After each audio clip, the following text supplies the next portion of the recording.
uysiz insonlar ko'pchilik tomonidan ko'rilmaganlikka olinar ekan, ba'zida kutilmagan voqealar sabab ularning hayotlari o'zgarib ketishi mumkin.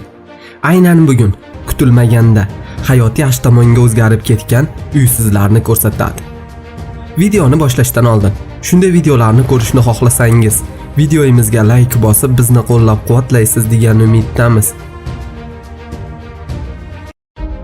Amerikada Los Angeles politsiya departamenti xodimlari shahar markazidagi metro stansiyasida mashhur Gucci'ni ariyasini kuylayotgan uysiz bir ayolning videosini internetga joylashtirishdi.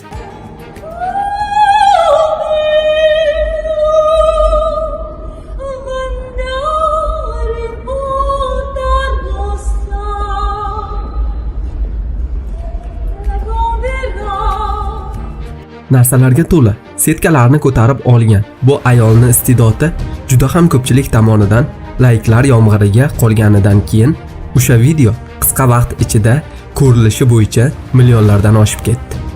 Ancha yil oldin Rossiyadan Amerikaga kelgan 52 yoshdagi Emily Zamorka ismli bu ayolni hayotdagi qiyinchiliklari sabab uysiz qolganligi va ko'chalarda yashayotganligi ma'lum bo'ldi. Faqat bu video o'rtada paydo bo'lganidan keyin Emily'ning hayoti o'zgarib ketdi. O'zi uchun boshlangan yordam kompaniyasida Emily'ning hisobiga $10,000 oshiqroq mablag'lar kelib tushishni boshladi. Bundan tashqari, har xil joylardagi qo'shiq restoranlarida kuylashi uchun takliflar oldi. Hatto yangi albomini chiqarishi uchun ham homiylar paydo bo'ldi.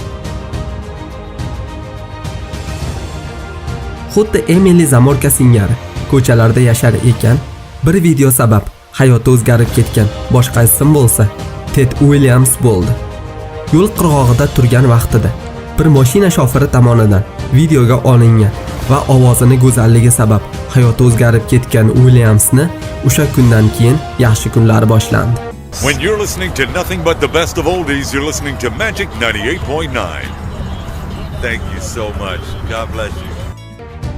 53 yoshdagi chiroyli ovozga ega bu odam bir onda internetda mashhur bo'lib ketdi va ko'pgina radio tomonidan ishlarga taklif qilindi. Amerika televideniyasidagi har xil shoularga chiqqan Williams endilikda mikrofon qarshisida o'zi sevgan ishni qilmoqda. Yashayotgan ko'chadagi qiyin hayotiga qaramay, ko'chada topib olgan $10,000 chekini egasiga qaytarmoqchi bo'lgan bu odam Elmer Alvarez edi. Bu odam qilgan savob ishini qarshiligini yangi hayotini boshlashi uchun oldi. Chekning egasi Roberta Hoske ismli bir boy ayol edi. Chekni yo'qotib qo'yganligini Alvarezdan kelgan qo'ng'iroqdan keyin farqiga borgan bu ayol bu odamni uysiz ekanligini bilganidan keyin rahmat sifatida Facebookda bir videoni yukladi. Bu video esa 100 minglardan ko'proq ko'rildi. O'tmishda o'zi ham bir muddat uysiz yashashga majbur bo'lib qolgan ekanligini ta'kidlagan Roberta Hoske Elmer Alvarezga ham ish, ham uy sovg'a qildi. Bu syurprizlar sabab hayajonlanib qolgan Alvarez bu sovg'alardan ko'ra Hoskeni rahmat aytgani o'zi uchun katta sovg'a ekanligini ta'kidladi. Videoni ham oxiriga keldik. Hali bu kanalda bundan ham qiziqarli videolar oldinda. Sizlarga bo'lsa, har doim sog' salomat bo'lishingizni tilagan holda bugungi dasturimizni yakunlaymiz.